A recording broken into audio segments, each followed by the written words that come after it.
Humiliated again and again by the demons in war, the gods were desperately looking for a weapon superior to anything that the demons possessed, so that in case of a conflict again, they would be able to crush them. They came to learn that such a weapon was the thunderbolt, deadlier than any weapon so far invented. But what was this weapon made of, and where was it to be found? They discovered that the weapon was yet to be made, and the only ingredient with which it could be made was the bones of the great sage, Dadichi. But Dadichi was still alive.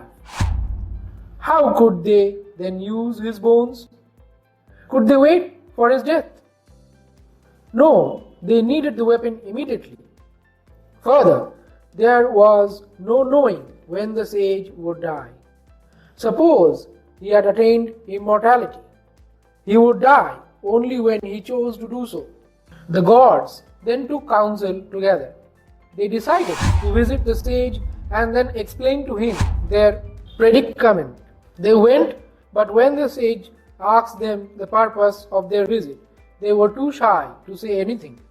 The sage asked again and again, yet they were silent. He understood the matter was so delicate that they could not bring themselves to say anything about it. He then applied his yogic methods and through them found out what the gods had to say to assure him. He assured the gods that he would gladly welcome death to help righteousness flourish. He again applied yogic methods and let the body fall. The gods collected the body and out of the bones made the thunderbolt which eventually defeated the demons. The thunderbolt had since become a symbol of the number of moral virtues, both in the Hindu and Buddhist traditions. The most important of these virtues is truth. Truth alone prevails and not untruth. One of the Upanishad says, "Untruth may prevail for a time, but in the end it is truth that prevails." The top priority in life should always therefore be given to the pursuit of truth. In no circumstances should one compromise whether truth is concerned. An honest man has nothing to fear, but one cannot be honest unless one is very strong.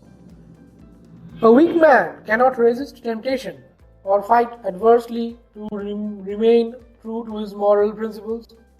To quote the Upanishads again, only the strong can attain self-knowledge. Buddha is often seen meditating on a seat marked by the thunderbolt. What does that mean?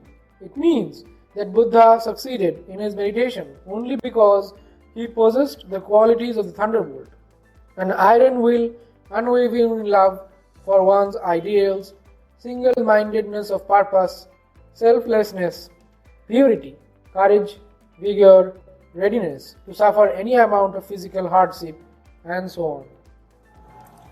Buddha declared to himself as he sat down to meditate under the bo tree, "Let this body perish, but I am not going to leave this seat until I reach my goal."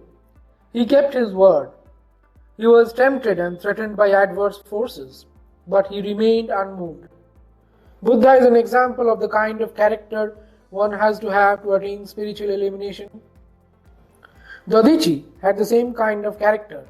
This is why his body was deemed the fittest material out of which the weapon against evil could be made.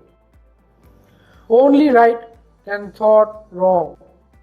Dadichi was the embodiment of righteousness, also of strength, selflessness, magnanimity, and compassion, qualities that flow from religion. The same qualities also marked the enlightenment of Buddha.